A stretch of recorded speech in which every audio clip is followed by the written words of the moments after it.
What's up, you guys? Sean Ross Sapp, managing editor of Fightful.com and FightfulWrestling.com. It is the Impact Redemption post-show podcast. I'm not alone today. Some of you are watching this on Wrestleview.com. We're doing a simulcast, and I'm here with Wrestleview's Adam Martin. Adam, how's it going?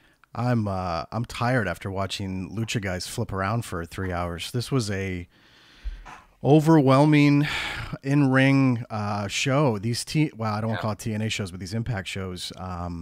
Sometimes, man, it's a lot to cover all at once. So I try not to pack it all in. But is this like our version of Impact versus Lucha Underground? Because there's a lot of crossover stuff on the show, and I just kind of realized that's what we're sort of doing here on the podcast. I guess it is, and Impact has kind of embraced this notion that they're an independent with TV, and I think it's worked out better for them because this is the most buzz I've seen for anything Impact related positive in a very, very long time. Yes, I will say I was noticing some stuff as I was on, well, of course, the Twitter machine, and people are chiming in and stuff. And there was, I mean, we have to be brutally honest. I mean, at least I'm going to be with the state of this company. And there's been, it literally was a little over a year ago when the whole Anthem purchase and Jeff Jarrett and his regime brought in, that fizzled out. We saw a sort of version of that last summer with Slammiversary. And then whatever version you want to call what Bound for Glory was in Canada, which, you know, I was looking at the card for Bound for Glory, and like a ton of people that were on that show were not part of this show tonight. Oh, yeah. So just in the last like 2-3 months, I mean, with how much television this company tapes in advance, how much talent leaves or comes back. I mean, there was a nice mix of, you know, kind of winks of the Scott Steiner, Petey Williams, old school stuff. There was enough, I think, people on the show that if you haven't been watching Impact every week on Pop TV, which based on the ratings, a lot of people don't do. Yes. This could be your first little glimpse. I will say, and I know we're probably going to jump around on this, but sure. Don Callis was a much needed person on commentary tonight. Just totally. Sanjay Dutt's a super nice dude, but he sounded like he was on laughing gas a couple weeks ago. Just everything he laughed at, it was so obnoxious. Yeah, I noticed tonight, no Johnny Impact. There's no Sienna. There's no Abyss. So a lot of their key people that have been pushed heavily over the last several years, just not there. And I don't think that the show suffered because I didn't notice it until I went back to look who was on the Bound for Glory show, who weren't on this show tonight, rather. Well, like Johnny Impact not being there was kind of weird, even though because he's been all over television, but I don't know if that just didn't line up with what they're doing with storyline wise. I was looking at the last card, you know, obviously like no Lashley, there was Eli Drake, but you know, I did like that, but it's funny to see him kind of, I don't want to say reduce himself, but just kind of change around the card a little bit. But, you know, no EC3, no James Storm, no Abyss, no, you know, I mean, obviously they had a lot of the X Division guys in there that have been there, you know, back and forth, but it is like the new kind of trend, which is a lot of new faces. It felt, I said on Twitter that it felt like Impact Wrestling Lucha Redemption tonight. I mean, it was a lot of Lucha Underground plugs, which was interesting. So they're really embracing the co-promotion, which is, you know, they've been kind of doing that for a little over a year now, but a lot of embracing that stuff tonight. I know I had somebody that said, I don't know where the X Division's going from here. And I said, well, based on what I saw tonight, Tommy Dreamer is the only guy on the roster who doesn't qualify for that division. Because everybody else is like doing flips through ladders, and even Eli Drake busting out like springboard moonsaults. Scott Steiner hit a top rope Frankensteiner. That was amazing. At 50-something years old. Let's go ahead and talk about it. Okay. Aerostar versus Drago. Aerostar picked up the win. As you mentioned, Don Callis, first thing you notice when you hear this show, that improved commentary significantly. And I thought that he brought Josh Matthews up, not just a notch or two, shot him way up to the best maybe I've ever heard Josh Matthews call pro wrestling.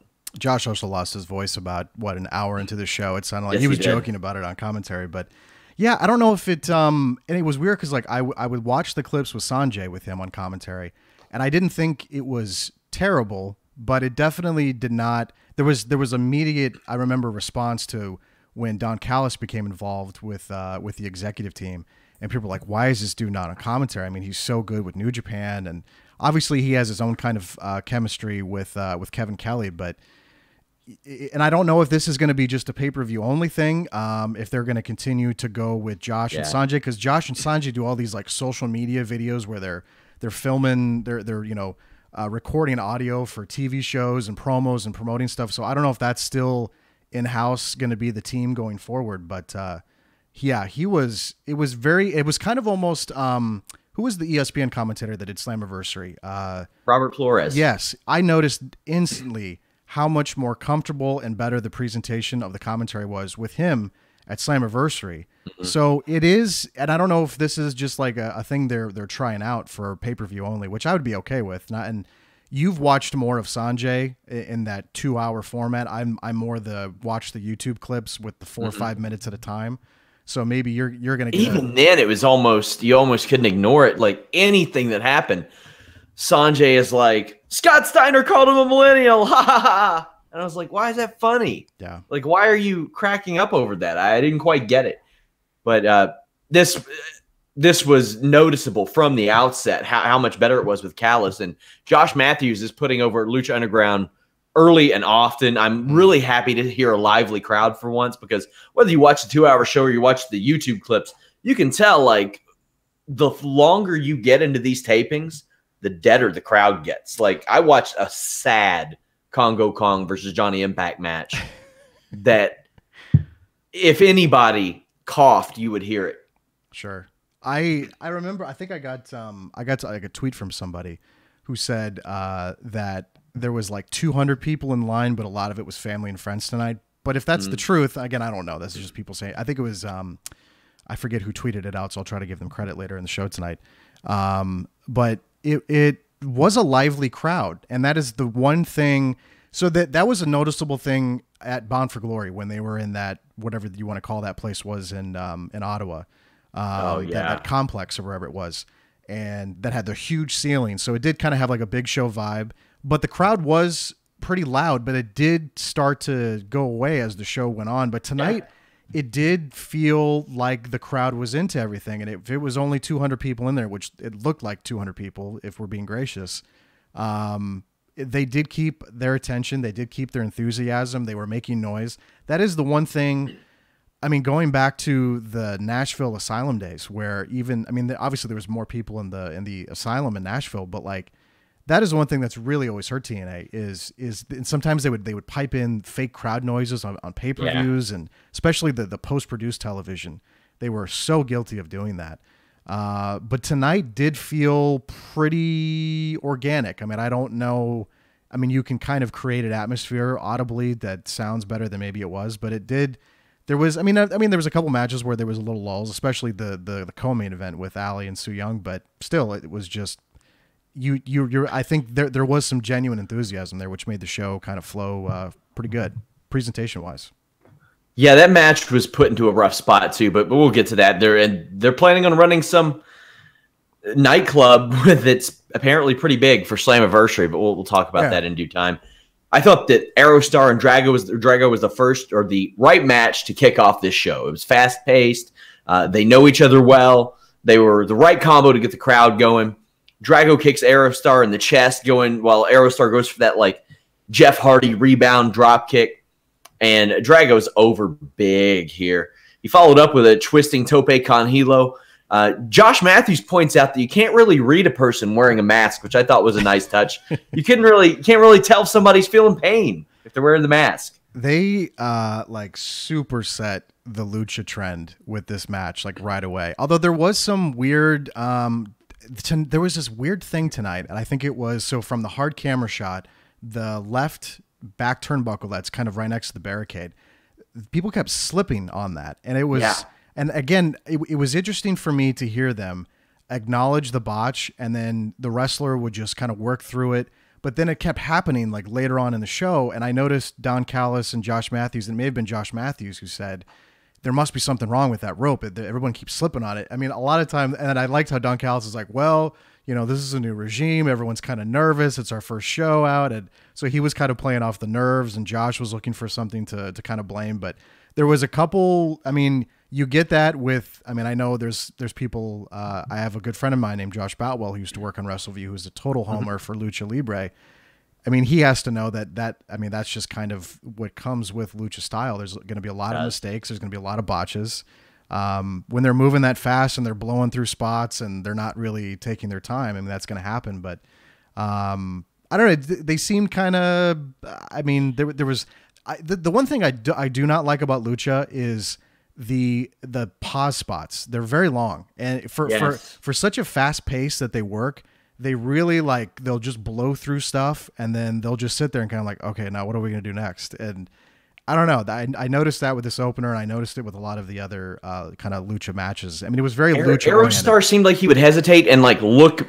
He would get snap mared, and he would sit there at the 90-degree angle and look back, waiting on Drago to kick him. Yes, and I was like, I don't like that. There were just some spots where I thought Aerostar in particular was a little offbeat on. Drago hits a corkscrew springboard arm drag into a nice pinning combination that I loved. Then that senton that Aerostar does is just magnificent looking. It's dangerous looking. It looked like he cracked Drago in the head, but Drago ended up recovering, getting a hangman DDT. Then there's this power bomb, but then Aerostar lands a springboard cutter. Then Aerostar goes out and he has the aforementioned botch, but comes back in and wins with a springboard code breaker. You think that was the spot he was supposed to go to initially? Was that springboard code breaker? And speaking of the code breaker, holy shit, did people do that one to death tonight? Four times. It was way over. And this is and I said on Twitter, it became like what the suicide dive was becoming in the WWE, where everybody was doing it. And everybody was doing the code breaker tonight. And I don't know if that was just something everybody talked about, or somebody saw somebody do it once, so they decided to add it to a match later. But wow, they needed. Also, if I'm DJZ, I'm maybe not doing that top rope Frankensteiner one match after Scott Steiner does. I was that too, and I was also incredibly annoyed by the sounder they have for him now when he. Yeah, I saw that. So bad. Speaking of Scott Steiner, he and Eli Drake are now the Impact World Tag Team Champions. They defeated LAX. I love this combination of LAX. This is a real good one, probably the best since the original. Josh Matthews told a story about how Santana skipped his prom and graduation to start wrestling. I thought that was a really nice touch, but man, these two guys can go. I thought Steiner looked pretty good early on. He hit those two reverse STOs and the clotheslines. He didn't do anything that I looked at and thought, man, that looked bad. He was a little slow. He's 50-something. He's 55. He wears a T-shirt now. He's not showing off the body now, which, you can't get mad at a dude that age for not wanting to take his shirt off, but I was shocked that he did the Frankensteiner. When I saw him going up there, I was like, okay, they're just going to have fun with this and set this up. But very surprised he did that. I like his involvement in this company. I know they played off the Petey Williams history later on in the night with a promo. Was he was on the Slammiversary card, right? If I'm not mistaken. Last year? Yeah, where he teamed with, who did he team with? Was Josh Matthews. Josh Matthews, that's right. So I thought that was fun last year. I had a blast watching that stuff. Because they do it or they did it deletion style, right? Yeah, they did exactly, very deletion style. He's just, the promo stuff that he was doing on Impact leading up to the match was you're not going to get a lot of him physically in the ring anymore, but just the little small stuff. I noticed when he walked out and he got up on the ring apron, and he was just talking crazy shit to the crowd, and the crowd was just flipping him off, and he was flipping the crowd off, and he was, before the match even started. So I thought that was really good. I have to say, the LAX stuff, I was so in love with this act in the Spike TV days. I loved it so much. And then when they brought it back, I was a little hesitant but I liked that they tried to put the focus on two new guys with Santana and Ortiz. They're obviously super flippy guys, but they make that work in a tag team scenario, if that makes sense. So I don't feel like they're just blowing through stuff to try to impress people. Everything they did kind of from an offense standpoint made sense, and they still were able to do this working with a 55-year-old Scott Steiner, which I love that assisted senton they did where Santana was on his knees on Ortiz's shoulders and rolled it through and then right into the moonsault. That was so smooth. That was just really, really good. I love this combination. And, who knows if Homicide will ever come back there and do anything. And that group gets whittled away really, really quickly, it seems. Like they start with 5 people all the time, and it gets knocked down to 2 or 3 pretty quickly. But I love the way that they work together. And Scott Steiner does that Frankensteiner. Eli Drake hits a springboard moonsault. I was like, what the hell is going on? It's crazy. 2018. Everyone on Twitter was asking what year it was when Steiner won tonight, so that was fun. But yeah, no, that was good. I enjoyed that.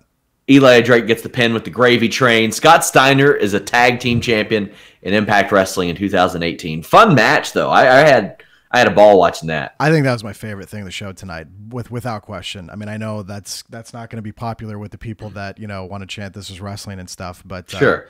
I mean, I have to tell you. I mean, this is me being brutally honest about this company. You have to find the pockets of entertainment with them, because it's just. I mean, imagine trying to explain to somebody what this company represents right now. Why? I mean, now they would put together video packages to try to explain to you why these matches were taking place, and I thought they did a good job of that. Yeah.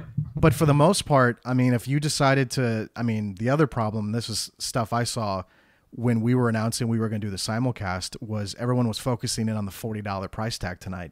Yep. And $40 for a company that's been struggling for over a year now. Not much of an identity. A lot of people on the card tonight that may not be part of the TV tapings. Maybe they will, maybe they won't. But they tape so much television in advance that it's hard to predict who's going to be in, who's out. I don't even know if they sign people anymore. They bring them in for a couple tapings. Yeah, it's in just a pay per show deal. And pay per show, yeah, and that's probably what they should do. I mean, they're embracing that role, and obviously, if you have a champion, you make sure that they're back for the next set of tapings. But yeah, I just it's a company. I would not know how to explain this to somebody that just totally tapped out, and a lot of people have tapped out, and I think they're aware of that. And Scott D'Amore has been doing, a lot of press and a lot of Sports Illustrated stuff, and he's been trying to make that work, where he's trying to set kind of a narrative of like, yes, we know we've screwed up and we're trying to fix this, but yeah, I don't know how you would go about explaining that. Unfortunately for Callis and D'Amore, that's happened so many times prior. Like, you've had, how many times have you seen Impact Wrestling reboots? Like, oh, here we go again, new name, new company, new ownership, yada yada yada. And even when Jarrett came in, I was like, okay, that's not too bad, because when Jarrett doesn't book himself, I think that he can book pretty well. However, I think that the right formula, is Callis and D'Amore. I always liked D'Amore and what he would do with that company and some of the people he would bring in. He was responsible for a lot of the great people that they brought in 10, 15 years ago. But the thing is, it's tough to get people to pay $40 for this. I don't know why they didn't just say, hey, you order a 3-month block of the network that we have, and you get this pay-per-view. Just 3 months, and then the next time for Slammiversary, you do the next 3 months. Bound for Glory rolls around, you do another 3-month block.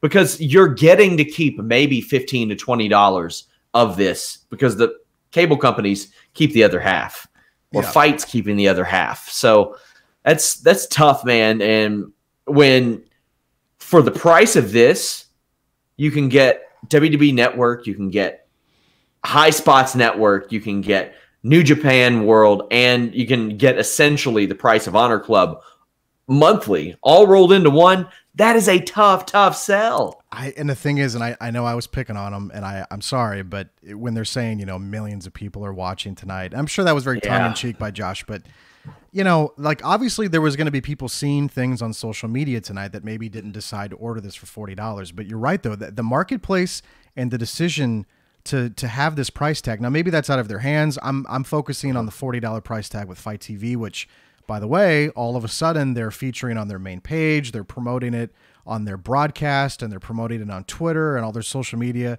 That was not the case the last couple of pay-per-views. I mean, you could get it on Fight TV, and they would promote like, oh, you could jump in a chat room and, talk to Velvet Sky while the broadcast is taking place. But that's a new thing that they're saying, hey, you can watch us on Fight TV, and they're not really promoting traditional pay-per-view. But $40, I mean, you just listed all those examples of what you could be getting right now in the current marketplace when it comes to wrestling. Yeah, I don't know. And a lot of people say, why not put it on Twitch? I had a lot of people ask me that. Why are they not broadcast, something on Twitch? And, I don't even know if, like, from a Twitch perspective, if you can create a pay portal for that or you know what's funny? They would have probably made more off of Twitch tips than they did selling pay-per-views tonight. And I'm not kidding.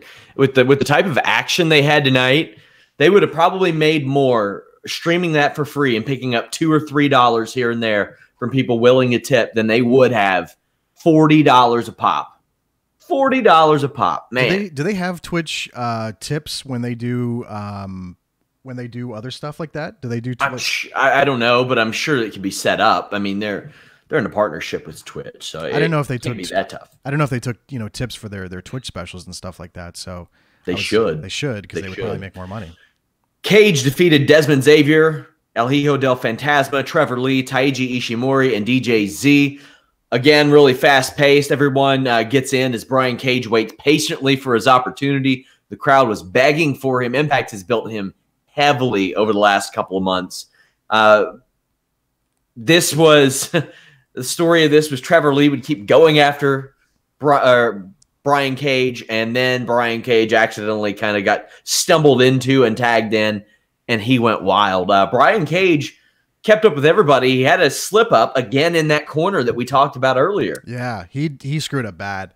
He was, what was he going for, like a springboard moonsault or something like that? And then second rope springboard moonsault. Totally botched that one. But I will give him credit. He went right back for it again. He hit it.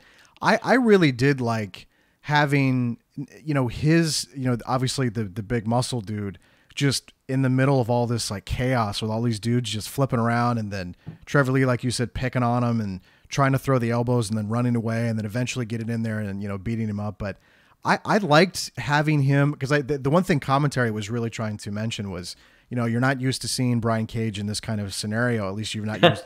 He's done lucha stuff right before. He's one of the big characters on Lucha Underground. Exactly. So, it's like if you're not, now granted, I am not an avid Lucha Underground watcher. So this is some of the first stuff I've really seen from him outside of the stuff that they've shown on Pop TV. But he obviously has done stuff like this before, but I love that kind of, it's just from a visual standpoint, it's very entertaining to see this big muscle dude in there with these guys that are just flipping around. But they, it was, again, this is you're either going to really love this kind of wrestling where there's just nonstop stuff happening, or you just like, your brain is just like, wow, like, okay, like there's just so much happening. And I don't know if could be my fault because I'm sitting there trying to recap the show and doing my best to, and maybe that's a mistake on my part. Maybe I'm wasting my time trying to give detailed, play-by-play of these crazy matches. But that really did stick out to me tonight was his presence in the ring. And it wasn't just, a typical squash match, which is what he's been doing on TV. But I thought they did this really good tonight. I love the urgency from Desmond Xavier when he starts beating away at Cage and he's like yelling to Fantasma. He's like, come on, this is our chance to get this guy hurt. It didn't work, but I liked it anyway. It was good. Because Cage caught both of them, beat him down. Cage got caught with the collision course from Lee, which is like a moonsault fall-away slam that is rebounded off of the ropes. Thought that was really cool. As far as Fantasma goes, I'm partial to his King Cuerno character in Lucha Underground, but there aren't a lot of differences. He just looked way cooler as King Cuerno because he just kind of looks like a generic NES luchador wearing the purple stuff that he has there. But this was another fine match. There was no match on this show that I looked at and said that was bad. So, that's a big plus for an Impact Wrestling pay-per-view. No, that's a very good point because I think I remember, covering Bound for Glory. There was a couple matches that just kind of were duds. I remember Ishimori and Tyson was kind of a dud, and even the triple threat women's match was kind of a dud because it just ended with a sudden. And I remember the weird finish where you're like, hey, let's do a screw job in our main event. Yeah, on a $40 pay-per-view. That was really weird. So there was a lot of moments on that show. It was weird because Slammiversary, I thought, had kind of a similar vibe to the show where it was just kind of fun. And I don't know if that's hey, we're new and we haven't really done a show with this regime, and that you get kind of caught up in that stuff, even though like a lot of people probably watching doesn't really care about that stuff. But they're so out front with it, and they're doing so much press about it. and they're commenting and they're admitting to mistakes they've made. And you have Don Callis on commentary tonight talking about that openly, how this is, the new regime and a new show. But it really did have, I mean, obviously there probably wasn't a lot of people that wanted to spend $40 on this show. Especially if you look at the card, like obviously there were some recognizable names, but unless you're like super duper hardcore Lucha Underground, hardcore indie wrestling fan, like for the most part, you're not going to look at this card and be like, wow, I need to spend $40 on this show tonight on a Sunday night. Like it's just, that's the hurdle they're going to face with this show. And I think they know that, and they're trying to get through the show and really build towards the show in July, which is crazy that that's coming up as quickly as it is. I like that Cage uses the Steiner screwdriver, especially if he's going to be facing smaller guys. Yes. Didn't look so great when he did it weeks ago against EC3, but it looked great against Xavier. However, that Weapon X move, that is a lot of weird motions to get to a reverse STO. Like he throws him up on his shoulders, then his back, then a gory special, then he spins him around 6 times. I thought they just screwed hit it him up with an STO. It looked like they screwed it up, and then I'm like, oh, okay. And then he just kind of, the commentary was cool with it, so I guess I had to be cool with it as well. They were just like, oh, it was supposed to happen, so. Yeah, like all the Cage push continues. Up next, Taya versus Kiera Hogan. Now, I want to say Kiera Hogan looks great in almost every match she does. This is the best I've ever seen Taya look in Impact Wrestling. And even though this was a fine match that Taya won, I don't really have a ton of notes for it because this whole match was used to just establish Tessa Blanchard is here. It was Tessa Blanchard. If you missed it, it was her yelling into her commentary headset for like 15 minutes, or maybe it was just abusing Josh Matthews. Well, and they had fun, but I don't think she realizes that when you're on commentary, you don't have to shout as loud. Yeah. So she was like yelling profusely into her microphone. So I found myself becoming so distracted by her commentary that it was hard for me to really focus on anything that was going on in the match. And the match itself was it was strange where like Taya Valkyrie would just like start smiling as like moves were being done to her. So I'm kind of confused on what she's attempting to do with her offense presentation or whatever she's trying to, like, I know she's like the goddess as she walks to the ring. Again, a lot of these people I have not been watching for very long. So this is fun for me to kind of get a really good glimpse at them outside of like the quick little YouTube clips. She seems fine in the ring, but like, I don't know, like Kiera was trying to do like the babyface comeback, babyface and Pero kind of stuff. And Taya was just like smiling at the camera a lot and smiling at her, and she'd get slapped in the face and she'd smile a little bit more. And then Tessa would yell something on commentary. And then it was very distracting tonight. So it was kind of hard. I think Kiera Hogan is going to get snatched up by WWE probably by the, if she's not in WWE by the end of next year, I'd be very surprised. Yeah, she's got up. But then again, a lot of people thought that about Tessa Blanchard too. And here she is. Yeah. While her boyfriend is, helping run things on NXT. This was a fine match, but like you said, it was Tessa yelling. Yeah. Up next, Impact X Division Championship. Matt Seidel defended against Petey Williams. Won. Backstage before this, Petey Williams is trying to do math when Scott Steiner rolls up, breaks down the equation for him. They agree to go to Cracker Barrel after the show. If I was Scott Steiner, as I was walking off, I would have said, fuck that, we're going to Shoney's.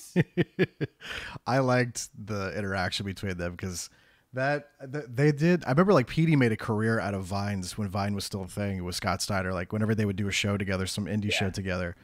But it was fun to play off of the. And again, I sometimes wonder, like, am I the only person that remembers the Scott Steiner, Petey Williams stuff? But again, a lot of people remember the promo. But that stuff was fun. I don't know. So what is Matt Seidel's?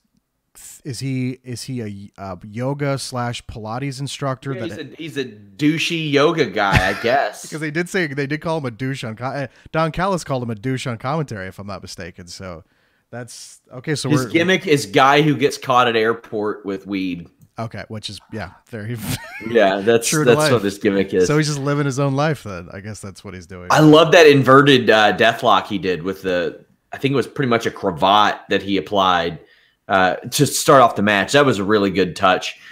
It seemed like Callis and Matthews were calling this almost as a world championship match. I could tell it in the tone of their voices. Thought that was good. Matthews seemed like he cared. He didn't have his over-the-top voice. He used to do this thing where he would like stress syllables extra. He'd be like, Petey Williams. And I'm like, man, dude, just say the words. Josh is a weird commentary guy. He's kind of like, it's like there's times where I'm like, wow, he's really good at this. And there's other times I'm like, why does he talk that way? Like, why is the inflection on certain words? And it's kind of, and again, he lost his voice tonight, so we do a lot of quiet Josh Matthews commentary, a lot of that stuff on the show. Yeah. But yeah, the one thing I really did like in the match tonight was they were playing up the fact that Petey gave the Canadian Destroyer for the first time in his career to Matt Sydal at some indie show, like however long ago it was. Mm-hmm. So they were really playing that up, and they're kind of like, which is kind of what most Petey Williams matches are of. And it's still strange that I'm watching Petey Williams wrestle in 2018 because I'm pretty sure the dude retired from professional wrestling and now he's back. And now we're just supposed to like, okay, cool, I guess you're back now. But it's really weird to be watching this dude who was like so ingrained into the early days of TNA and the Fox Sports Net era and the Spike TV era to be back. But yeah, there was a moment where he put a sharpshooter on Matt Sydal, and I loved that he grabbed his arm and locked it to prevent him from grabbing. There was very small, subtle stuff. And I noticed commentary too was like, this isn't going to be your typical X Division match. Like, there was a little bit of a different vibe and a little bit of a different presentation. So I really liked this match. I thought they did pretty good tonight. And I was kind of thrown off by the kind of that counter finish that they did between the two of them. But I thought they did a good job. Yeah, I did too. The crowd wasn't as wild for this match, but it was a slower pace. But then again, when your first 2 or 3 matches are Aerostar and Drago, a tag team title match with LAX, and then a 6-person X Division match, it's going to be tough. And I even said that on the preview show. I was like, this might be the 4th or 5th fastest paced match on the show, and it's the X Division Championship match. Petey Williams retired for 3 years. He was just gone from July of 14 to July of 17. And when Callis and D'Amore showed up, they were like, hey, yeah, maybe you should come back. And he was still in shape, so it worked out for him. Williams hit a TKO, then a sharpshooter, code breaker off the apron. As we mentioned, that happened a lot. Too many code breakers tonight. It stunk. Who do you think's agenting these or working as an agent for these matches? Well, who is back there now? Because it's not Shane Helms anymore. It's not Al Snow. It's usually Dutt and Abyss and Gail Kim, I think. Oh, you're right. Gail Kim is back there now. So yeah, I don't know why they let that one slide, or if people were watching and they saw people doing code breakers and they're like, oh, that looks cool, I think I'll put that in my match tonight. And it was too many code breakers tonight. It was by the 3rd or 4th. How many was there total? Like 4? I think 4. Ugh, yeah. Between that and the Frankensteiners and back-to-back matches, I was like, because that was a big spot for Scott Steiner, and for DJZ to come in and do that the next match. I know. And even prettier one, a higher one. I was like, oh man. Well, Williams gets his knees up on a shooting star press, and a Canadian Destroyer hits, but Sydal rolls out of the ring. When they get back in, there's a couple more missed finishes, but then Sydal wins it with a modified Here It Is driver. I love that pin. That was really nice. That was a good way to end it. Another solid match. And at this point, I'm sitting here thinking, like, I don't want to speak now. I don't want to speak early, but Impact's doing pretty good tonight. Not bad. The standard that was set with Bound for Glory, which was not a good show. I thought that show was terrible. There was an interesting vibe tonight. I noticed they have kind of a new looking stage, and they just kind of there was kind of a different vibe. I mean, production was pretty good for the most part tonight. I'm gonna pay attention to production stuff. I'm sorry. Of course, if you're gonna do if you're gonna charge people $40, I'm gonna really pay attention to that stuff. They had a lot of glitches in Ottawa for their production, so I thought that was really tight tonight. But yeah, I was thinking kind of the same thing. Like, I was almost like that where you kind of forget to look at the clock. I mean, the matches that have progressed, kind of what's still to come, but I did kind of have that moment. I was like, wow, this show's actually kind of flowing pretty good. And I was expecting the total opposite out of this show with, I wasn't really that big on the card. I know you were kind of saying some stuff on Twitter where you thought it was a really good card. I don't know if it's just because I don't really, some of these guys are just not in my wheelhouse. So I was just like, okay, I guess. And I was intrigued to see a lot of these people, wrestle in a live scenario for the first time over, pre-tape stuff that can be edited pretty heavily. So that aspect I thought was interesting, but the vibe was better tonight. The crowd was good. The pacing was good. It was very good. I mean, and obviously more to go, but it was good. considering that last July, D'Angelo Williams had the best match on Slammiversary, yeah, I was pretty excited for this card based on some of the people they had on there because, man, it got rough. Somebody brings up a good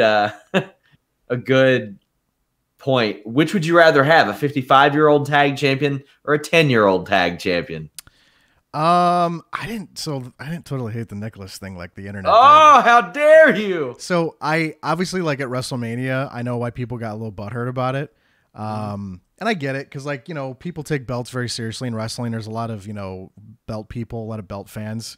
But they got rid of the next night. They just kind of like made a joke about it, and that makes it worse to me because I'm like, what was the point? Because they wanted, obviously, they had no intent. I would have enjoyed Braun just walking in there and just beating the crap out of both of those dudes and just walking out with the belts. But obviously the stipulation was he needed a partner. But yeah, but it's also, it's WrestleMania though too. So I see why people were so upset with it. But I have no problem with either. I think Scott Steiner as a tag team champion in 2018 is hilarious because they can. I mean, the promo stuff he was doing with Eli on TV leading up to this was getting a lot of people were enjoying. I mean, you have to understand this. When I told everybody on like Monday that I was going to review an Impact pay-per-view with Sean Ross Sapp from Fightful, they go, wait, what is that? What? First of all, they were very confused at the simulcast presentation. Secondly, they were confused why we would be sitting here voluntarily watching a 3-hour Impact pay-per-view because the general consensus around this brand is not good. And I know there's like Impact hardcore fans that get really mad when people make that observation, but it's you have to live in reality at some point when you observe any kind of professional wrestling. And this company does not, and it hasn't for many, many years now. And there was an attempt a year ago around the same time to try to change that. And they were trying to make everybody aware of it. But I think these little entertainment steps, like having familiar faces with some new talent, is something obviously they weren't very good at for a long time. So to have someone like Scott Steiner walk in at 55 and cut the promos that he was cutting on TV leading up to, I mean, that's kind of the whole point of this, is that they know it's going to be really easy television to have Scott Steiner as a champion cutting promos and walking around with a title. So I have no problem with it, and I had really no issues with the Nicholas thing either. But I know that's not good. Eli Drake's contract is up in like I think 5-6 weeks. Yeah, that's not good. That's not good. He's the strongest promo they have. Maybe the only great promo they have outside of Conan. But that's a point that it's something I would worry about.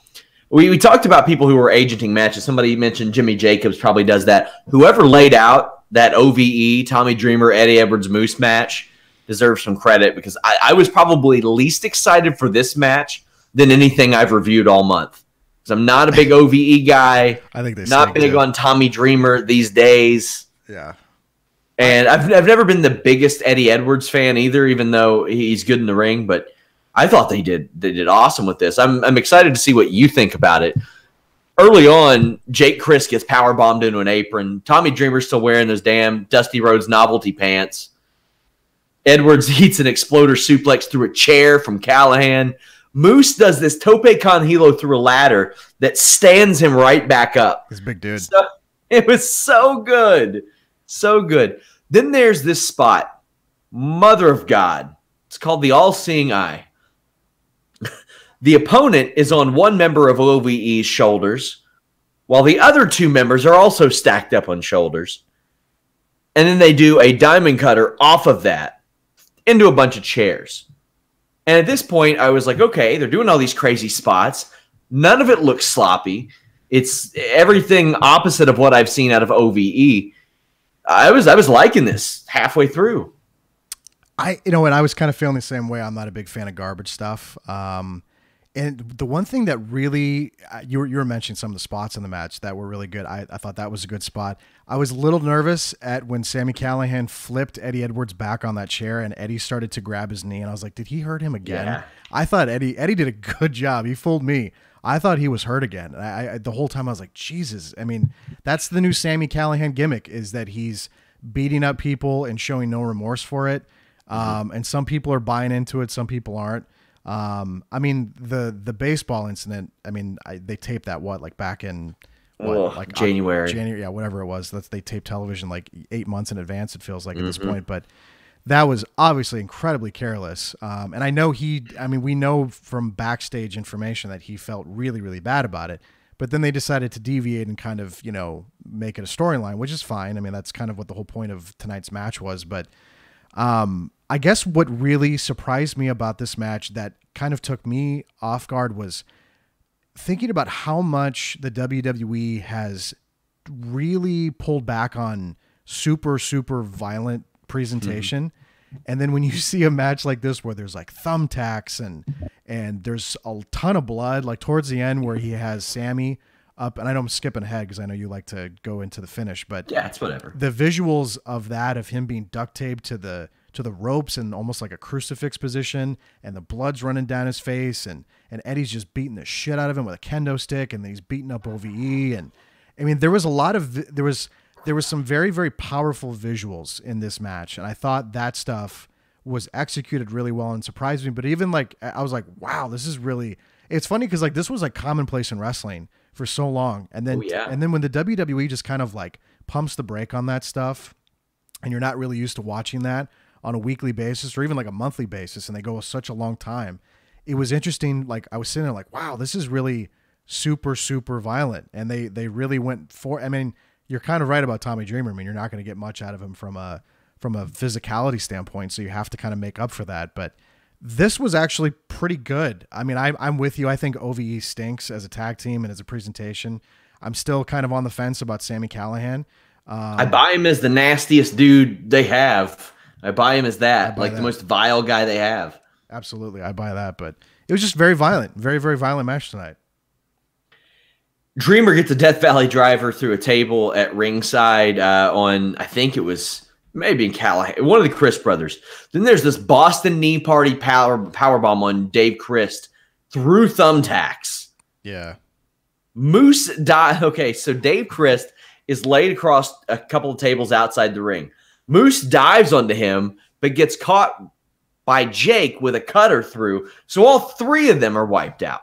That was a great spot to wipe all those people out. And Dreamer had already been through a table on the other end. Callahan gets a bat to go after Eddie, but then Dreamer reemerges with a barbed wire bat. But then he gets punched in the penis and pinned. Yeah. The new thing in professional wrestling. Oh, yeah. After all the stuff with AJ and Shinsuke, it's always the fun thing. Exactly. Shinsuke Cock Nakamura, we call him. Exactly, yeah. There's been talk about... it's just so strange to me, some things that happen in wrestling. There was like, is AJ Styles going to start wearing a cup to the ring now? And it's just so funny how these little subtle storyline things get people like talking on social media about stuff like that. And that becomes part of the storyline. But I get back to the blood and I mean, I know WWE pulled that out at Mania with Roman and Brock, and it can be effective, but it is just like Sammy spitting blood in the face of Eddie, and then Eddie taking the blood and wiping it on his face. And it was just kind of like, wow, like they're going for this, man. They laid this out and they kind of knew what they were doing. And, Tommy Dreamer did good after the match when Eddie hit his wife with a kendo stick and he was acting concerned. And so I thought I actually thought they did really good. I was kind of with you. I thought this was going to be terrible, but they did pretty good tonight. I was impressed. I thought this was a great match, maybe my favorite or most exciting match on the show, but the angle afterwards. I've never seen Eddie Edwards have the chops like that, like the acting chops. He duct tapes Callahan to the ring ropes, really beats the brakes off of him, cut him open with the barbed wire bat. And then when like Dreamer and Moose try to get him to stop, Edwards has at him with canes. And then his wife, Alicia, comes out to stop him, but reacts immediately. And Edwards just cracks her with the cane. Awesome angle. That was good. Awesome angle. I would have had Callahan there laughing his ass off, like with the blood streaming down his face and everything, like happy that he caused this. Like almost like he planned for it. But how could you plan for it type of thing? This was just really, really good stuff. The angle was really good. Great way to build it up. I thought this was good hardcore wrestling without it being like garbage or trash wrestling. Like there weren't light tubes or anything like that, thank God. And if WWE's not doing that and you have guys who can pull it off, you might as well do it. But there's times when it stinks when it's executed. I think back to the OVE LAX match at Bound for Glory where they were just just doing stuff in the crowd, and they were, it became cliche pro wrestling hardcore, presentation of, well, we got to get a table in here, we got to get a chair. But this, and I don't know if it's because they just had so many people out there and they had so many different scenarios they could play out and it would work into the match, but I was very surprised at how well this was, because I was like you, I was fully expecting it to stink. Yeah, pleasantly surprised. Allie defeated Su Yung to defend her Impact Knockouts Championship. Early on, Allie misses a sliding elbow by a mile, focused her attention on Suter, which in a pro wrestling match where you're defending your title, I'm kind of like, why do you care, lady? Like, I get it, you've got history with him, real life, you're married and all that, but defending your title. This match was just there. Probably the worst match on the show, and I don't think it was a bad match. It was just there. The offense didn't look great, but it was the stuff happened match. There's always that one match on a show where stuff happened, and they I don't know if it was maybe bad placement for this, where they put it, but they definitely were focused like heavy on Su Yung. Like I wasn't a big fan of like the bloody glove and mandible claw, like it's like, that's weird. The Sacco thing they were trying to go for. The stuff with Braxton doing, distraction stuff at ringside with Allie, I thought, was good, like heel heat stuff, which is pretty, I mean, it wasn't bad by any means, but yeah, I don't know. Like, this was the one kind of segment on the show I would almost, and I again, I'm probably going to get the, you hate women's wrestling, Adam, but the same vibe with the Tessa Blanchard thing of Tessa was screaming, so therefore I was not really paying attention to Taya and Hogan. And with this match, I really was intrigued to see kind of Su Young's kind of presentation and how she was going to handle this on kind of a bigger platform. And I think there's some stuff there. Some of the mannerisms are a little, I mean, because you kind of already have someone doing this in this company named Rosemary. So it's kind of like, obviously, I don't know if that's in the works. They're going to have those two girls work together down the line. But I obviously, you get at least I do, a very heavy Rosemary vibe off her gimmick. But it obviously they had Braxton there for a reason to kind of play off of it a little bit, which, how many people were missed in the face tonight too? Was there at least 2 or 3 different spots where people were spit in the face tonight? It feels like. So code breakers and being spit in the face was the vibe tonight in Orlando, I guess. So yeah, very, very meh tonight from those two girls.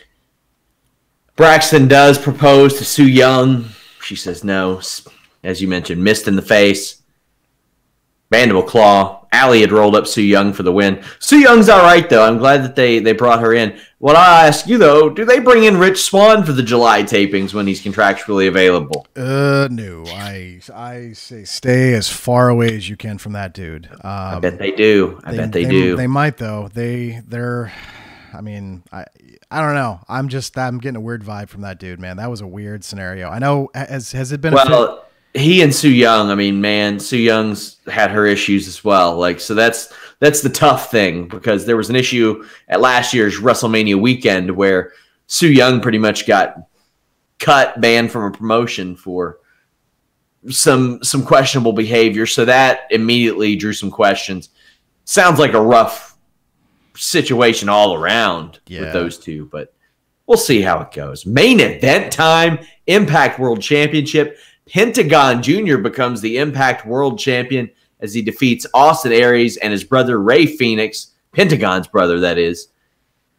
Good stuff. Another one, as it happened, I was just like, I just hope this match doesn't lay an egg for some reason. I didn't think it would, considering these three, but I wanted Impact to do good. And when this closed out, I was like, you know what? It was a pretty good show. They had some great fast work early on. Phoenix breaks up the last chancery with a springboard drop kick across the ring. About 2 minutes later, breaks up another one. There's this cool spot where Aries is tossed over the top rope, but lands on Pentagon's shoulders and does a Hurricane Rana. Phoenix follows outside with a twisting body press, and back inside hits a Swanton. The early minutes of this were a real showcase for Ray Phoenix. He looked good. Aries goes for a brainbuster on Phoenix, and Pentagon German suplexes Aries, and I'll use the air quotes here because it wasn't really a German suplex. He put his hands around Aries' waists and leaned backwards a little bit. But he was already on his ass, I think. Like, that was not a German suplex. No, he fell backwards is basically what he did. He basically grabbed his waist and just tipped backwards. He did like a trust fall with Austin Aries. We'll call that a Yugoslavian suplex. It was not a German suplex. The Germans would not be happy. No, not fans. The crowd thinks that Phoenix got a 3, but he and Pentagon still battle it out with Aries outside. This mirrors their match that they had at WrestleCon, because Pentagon would win that match with Aries on the outside. Pentagon scores with the Pentagon driver, which also won that match at WrestleCon. But then Aries hit a 450 on both opponents at kick out. There's just a really cool sequence where Pentagon has a gory special on and does a package pile driver. He is a special. Really, he and Phoenix both are special kinds of talents. Eventually, Pentagon breaks the arm of Aries, gets the Pentagon driver for the win. How are you feeling about Pentagon as Impact Wrestling champion? The fact that this is probably one of the first times I've watched Pentagon Jr. wrestle should tell you just about how I feel about this. I remember watching one episode of Lucha Underground and being like, wow, I have just no interest in this whatsoever. But a lot of wrestling fans really liked it. I had a lot of people that have tapped out on WWE that I knew personally that were asking me, hey, have you been watching this Lucha Underground thing? And I was like, yeah, I didn't think it was very good. And the first season was great. Other than that, it kind of dipped. Okay. Down. The Pentagon build in season 1 was great. Son of Havoc, Ivelisse, and Angelico's build was one of my favorites. But other than that, there wasn't a lot that I fell in love with about Lucha Underground. Well, and that's the thing, is that you've seen Pentagon, and I would assume you've seen Phoenix a lot. So you had kind of a expectation level. I had zero expectation level for both these guys. I was very impressed with them. I will say the offense looked really good. There was that little botch, I think it was Phoenix, where he tried to springboard off the top rope. That didn't work. He tried again. That didn't work. So then he scaled the ropes and he almost slipped again. And that was commentary. We were talking about that earlier about how they were saying, man, there must be something wrong with that corner tonight. Which does kind of happen, but there was some very cool stuff in this. Austin Aries, I guess I was totally expecting him to retain tonight, but they do seem like they are full bore on this Lucha Underground Impact partnership. They were flashing the graphic. They were reminding everybody about the premiere that's coming up right before the main event started. So that was 100% the vibe of tonight's show, was that there's clearly a little bit of a bigger partnership than maybe I was under the impression they had beyond the whole WrestleCon thing. I mean, they're really pushing this stuff. And so I think that could be interesting as kind of a way to kind of mix things up, because I don't know if Austin Aries as champion is really lighting your promotion on fire at the same time either. So maybe this is a good move to kind of pivot and go with somebody that maybe you weren't expecting, or somebody that is relatively new to you. Because I can tell you, a lot of the people that we sit here on YouTube and talk to probably have never seen Pentagon wrestle. They probably never seen Phoenix wrestle. So these are kind of newer characters to them. Not everybody, but a good majority. So maybe this could be intriguing for someone that says, hey, you know, because I did see Scott D'Amore say with Sports Illustrated they want to earn back one fan at a time. So maybe this is that move. They say, hey, we're gonna pivot to more of a lucha character as our representation, as our champion. Lucha Underground's coming back.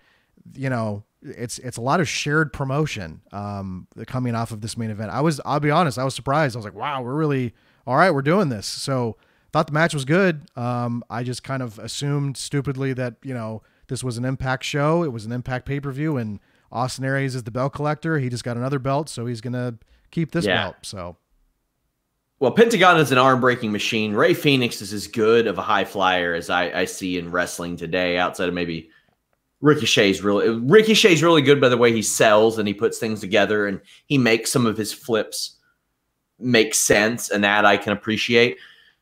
But other than that, I thought this was the best in-ring pay-per-view that Impact is. I can't remember the last in-ring from beginning to end that just didn't have any bad matches. Like, there's nothing that I watched that I said, okay, bad match.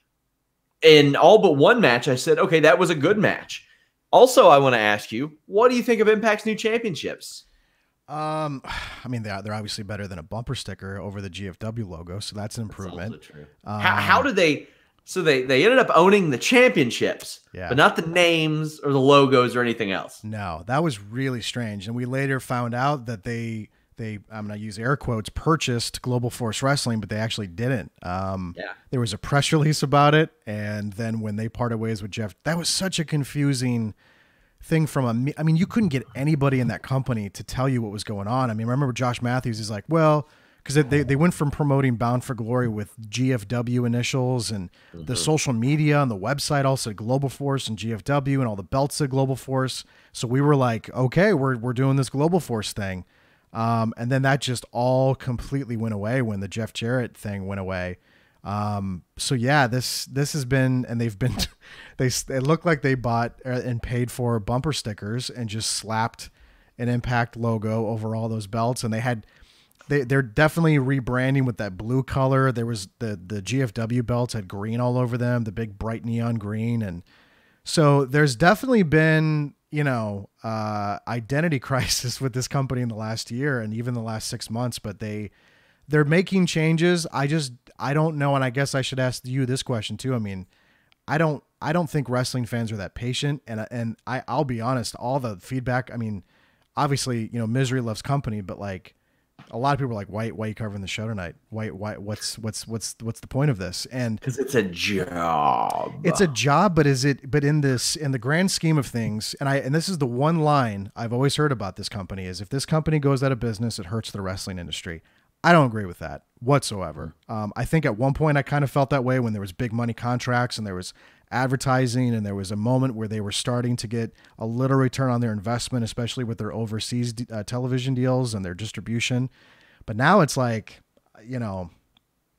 Anthem is now in the wrestling industry, and the guy that's running that portion of Anthem that's now in charge of this clearly was just, I mean, in over his head. So it's like, at what point do we sit here having drew the short straw, he said at one point. The short straw, exactly. So you got to be like, I'm seeing some Twitter feedback because I was mocking the 1 million people watching comment, but it's like, are wrestling fans that naive? Like, are they just kind of in the, I hate everything the WWE does, therefore everything outside of that company's great? Or, I mean, I don't know. That being said, I mean, I think it's a positive move for Impact. Their numbers reflect the changes that they've made, because they were down to like 200 some thousand. Yeah. January 11th, I think they hit 276,000, and April 19th, they hit 373. The week before that, 381. March 29th, they were at 399. So they're getting a little bit closer to consistently pushing up towards 400,000 viewers. Now, is that great numbers? No, it's not. But good shows like this do build goodwill. And if positive buzz does help, because man, sometimes it's tough. Some people will never give Impact another chance. And you said they've had an identity crisis last year. It's been even a little longer than that, maybe 16 months because of the TNA thing. And nobody knew if they were officially Impact or TNA, and Dixie wouldn't let it go. And who owns the company? Is it Aerolux? Is it Billy Corgan? Is it Dixie Carter? It was a mess. And hopefully a show like this brings a sense of optimism to fans and the company. And hopefully it helps out. There were often those rumblings of Impact Wrestling morale backstage. You can't have morale in a company like that because the same people are never around, and you work a week and you don't come back for 4 months. So, I mean, what morale? It's not like they're showing up every Monday. Like on Mondays and Tuesdays, I'm texting wrestlers that are backstage at WWE all the time. Like, how are things? What's going on? Anything go down? There's morale there. For Impact, they tape for 1 week every 3 or 4 months. That's it. There's no morale. So, and now they're sticking with Canada. They're going to Toronto for Slammiversary in July. Yeah. It looked like, at first I was like, are they going to Vegas? It looked like a Vegas, like, it brought me back to when they went to Vegas that one year in the early days of the HD era and like on Spike TV, but it's some complex in Toronto. Club, I think. I'll find out more about it. We're based out of Toronto, so I'll find out more about it this week, but the promo looked great. It did. Looked very good, but we're sticking because isn't TV tapings in Windsor, Ontario? Is that where they're going next in June? I'm not sure. I think they have some this week, though. Obviously, Orlando, yeah, but I don't know. So it's I remember that was a big talking point. Was are they going to become a largely Canadian-based production company with a television deal in the United States that's owned? I mean, it's a Canadian-owned company, so it kind of makes sense if they were going to make that leap, but. Yeah, I think they wanted to, but they didn't have the right venue. That's probably. I think they wanted to do that all along. They just didn't have the right setup to make that a reality. Absolutely, which makes sense. I mean, there's a lot of production costs that we can sit here and criticize them for production stuff, but that's not cheap to do, and they have to make things work with what they have. But I would say overall, this show should be better received than what Bound for Glory was in October. Although I saw a lot of wrestlers jump on Twitter and say, "Oh, if you didn't like our show, then you're the problem." And it was just like, wow, like you can't be that naive. I mean, I know there's, the Trevor Lee's giving Dave Meltzer the middle finger in the corner, thing. But you can't be that naive. I mean, you have to know what the brand is, how it's being received in the public. And I think they know deep down inside. I mean, there was a joke made about it on WWE television a few weeks ago. So it's not like we're just sitting here, making things up. I mean, it's an obvious hurdle. Don Callis, Scott D'Amore are trying to get out in front of that. I wish them well. I'm with you. I thought the stuff Scott D'Amore did as Booker for TNA in the very early Spike TV days was good. I really liked the stuff that he did, but I don't know. I mean, they're going to have to, they're obviously producing more. They had this show, they got Slammiversary coming up in July. So I don't know. I don't know if that's going to lead to more live events. Scott was talking a lot about that in that Sports Illustrated story about, how they're taking baby steps with their expansion, but I don't know. I mean, I feel like this can be kind of a mentally draining company to pay attention to. You just talked about all the scenarios they faced with ownership, with Billy Corgan and Dixie Carter and lawsuits and Jeff Jarrett coming in and leaving and a Canadian company purchasing them and starting a streaming network, which doesn't actually stream a lot of their new content outside of television. Yeah. So it's an uphill battle. I give them credit for wanting to take that on, but it's not going to be easy at all. Well, that's Impact Wrestling Redemption. Guys, thank you all for joining us on this simulcast. You can follow me at Sean Ross Sapp. You can follow us at Fightful Online. And visit Fightful.com. We cover MMA, pro wrestling, and boxing. If you don't like boxing or MMA, you can just head over to FightfulWrestling.com. Adam, tell the people over at Fightful about Wrestleview. You've been around forever. Yeah. Forever. That might be the best promo. You guys have been around forever. Yeah, we're celebrating 20 years of Wrestleview this year, which is pretty crazy. So we've jumped into the YouTube world of YouTube podcasting. We've always done some form of podcasting, but we've recently jumped into that. We're usually only live after pay-per-views. We're not as aggressive as Sean and the Fightful crew because those guys do a lot of good content after TV shows. But we jump on after pay-per-views. We do a show called Wrestleview Live, which we're simulcasting right now between Wrestleview and Fightful. And we break down all those shows. And of course, Wrestleview, we stay busy just covering wrestling in general. Always got live coverage of all kinds of TV shows and pay-per-views and feature articles and a whole bunch of great stuff. So I guess I should also thank Sean for doing this, because I honestly messaged you. I was like, there's literally nobody on my staff that wants to pay attention to Impact Wrestling. So I knew I was going to have to sit here and cover the show tonight. And I was like, I really don't want to sit here by myself. I can do it. But then I went back and I was like, I noticed Sean was sitting by himself in October having to watch Bound for Glory. So I was like, well, what if we just kind of embrace this Impact Lucha Underground stuff and do it with Wrestleview and Fightful? So I had a good time. I enjoyed it. I eventually review everything. NXT, Ring of Honor. It all happens.